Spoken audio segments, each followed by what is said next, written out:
warahmatullahi wabarakatuh. Selamat sore, salam presisi. Kembali dengan channel WDD Cakranya Polsek Kejuruan Muda Wadin Dut.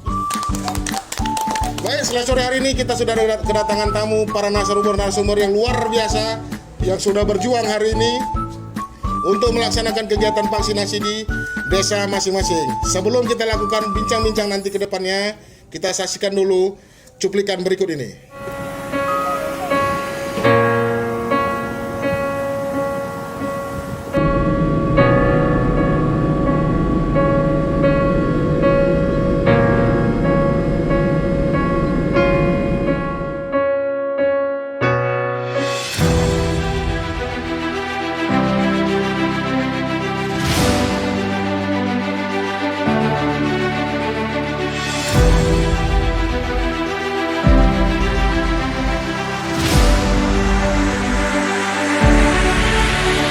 Ada 6 jenis vaksin COVID-19 yang akan digunakan di Indonesia.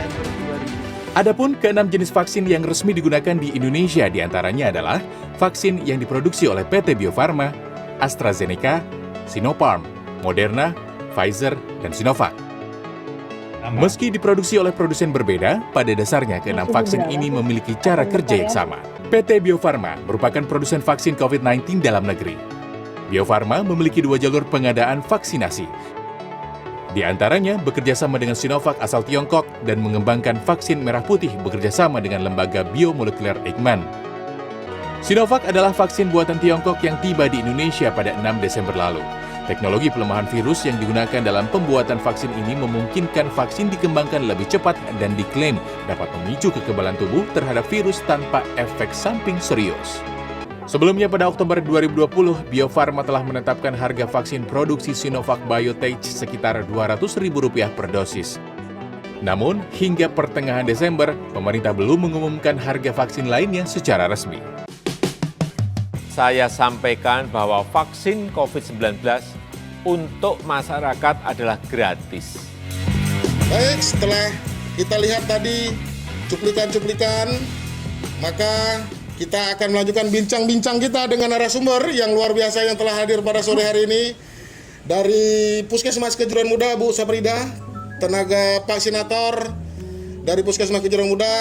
Berikut juga telah hadir Bapak Sunarto dari Koramil 07 Kejuruan Muda, selaku Babinsa Kampung Alur Selebu.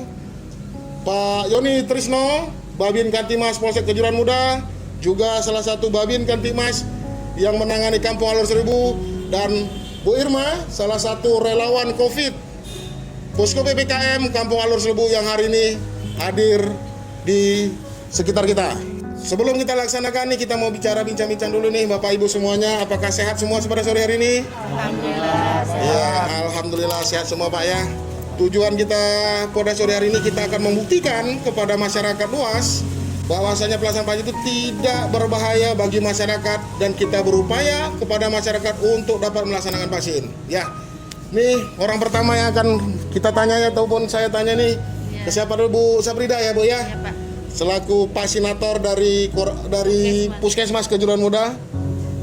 Baik, Pak. Nah, sampai dengan saat ini Ibu Saprida sudah berapa banyak yang divaksin?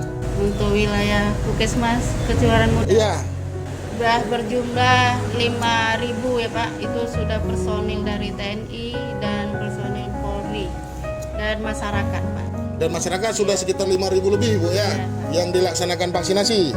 Sampai dengan saat ini, dari data yang kita dapat, apakah sudah mencukupi target dari jumlah penduduk atau masyarakat yang berhak divaksin pada saat ini? Kira-kira gimana Bu? Data jumlah penduduk untuk masyarakat Puskesmas Kejuruan Muda, wilayah Puskesmas Kejuruan Muda sekitar 33.000 jiwa.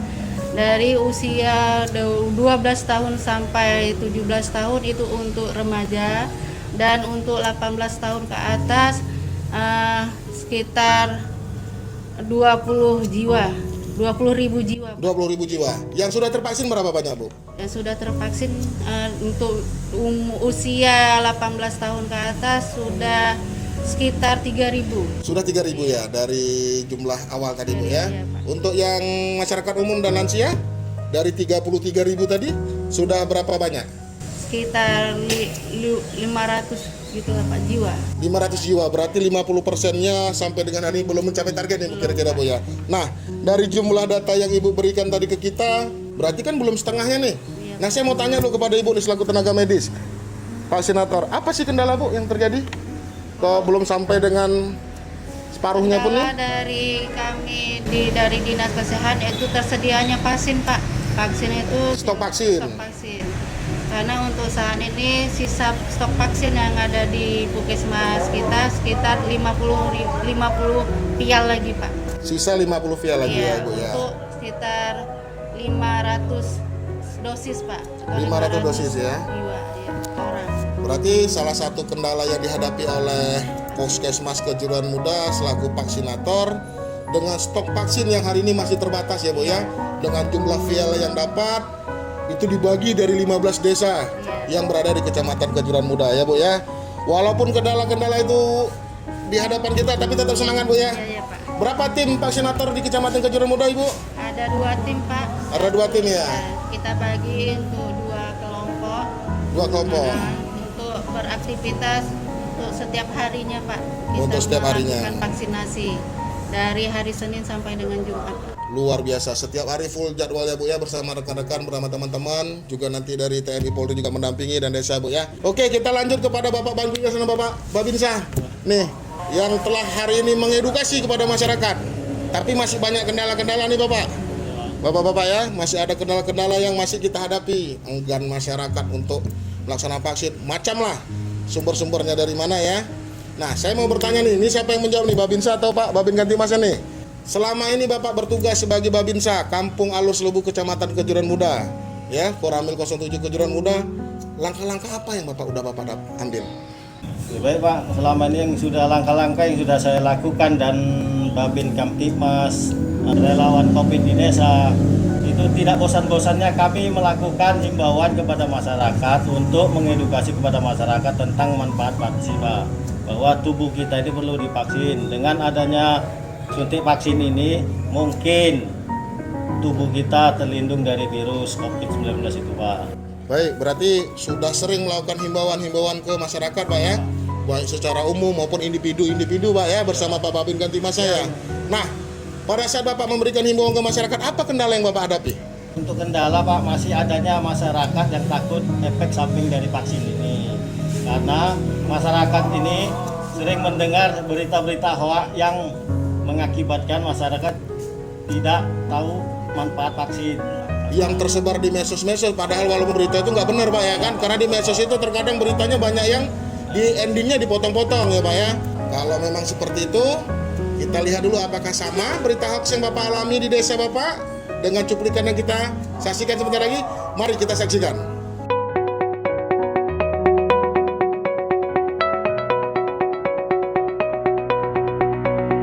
Ini beberapa deretan hoak yang terjadi di Indonesia dan banyak masyarakat kita yang menelannya dengan mentah.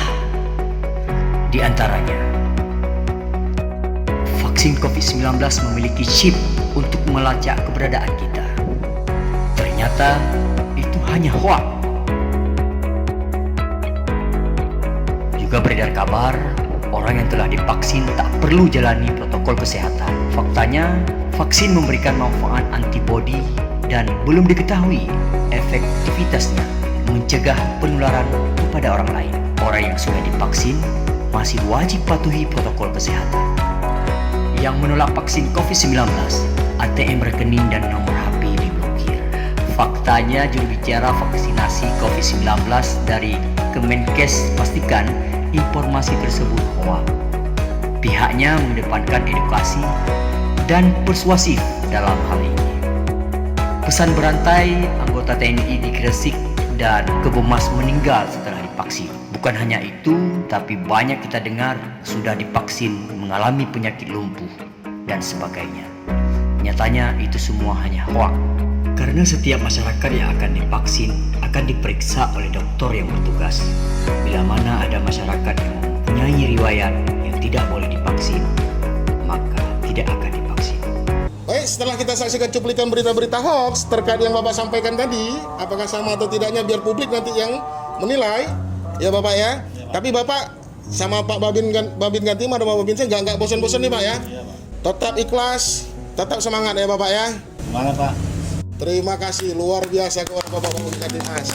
Tadi mewakili Babin Gantima dan Babinsa ada Pak Sunarto dari Koramil 07. Kembali kita kepada narasumber selanjutnya yakni Ibu Irma yang merupakan salah satu tim relawan COVID di posko PPKM Kampung Alor Selebuk. Kita tanya pendapat beliau bagaimana pelaksanaan vaksin di lingkungan masyarakatnya selaku relawan COVID-19 di Desa Alor Selebuk. Terus sejauh ini langkah-langkah apa yang sudah dilakukan yang diambil oleh pihak desa atau relawan COVID di desa untuk mengantisipasi berita hoax tersebut? Apa yang sudah dilakukan?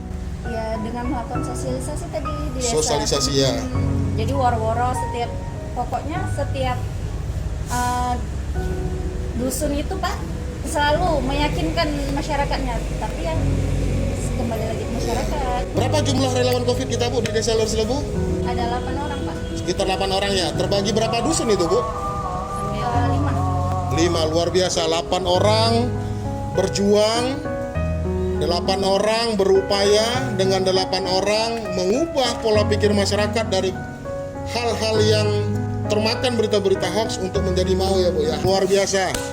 Kepada Ibu Irma salah satu kader relawan COVID-19 di Desa Alor Selebuk. Nah, pemirsa, kita sudah mendengarkan bincang-bincang kita tadi dengan semua narasumber yang luar biasa yang hari ini telah berjuang, hari ini telah berupaya untuk pelaksanaan vaksinasi di desa mereka. Nah, kita berharap kepada pemirsa seluruhnya untuk tidak percaya dengan berita-berita hoax, tidak percaya dengan isu-isu yang berpenggang yang negatif, dan sekali lagi mengajak kepada seluruh pemirsa untuk melaksanakan vaksinasi baik tahap 1 maupun tahap 2 sesuai dengan anjuran pemerintah Republik Indonesia pada saat ini.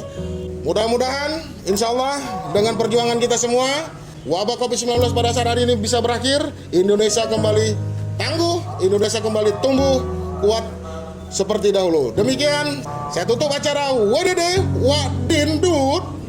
Mudah-mudahan dapat bermanfaat bagi pemirsa semua. Assalamualaikum warahmatullahi wabarakatuh. Salam presisi. Waalaikumsalam.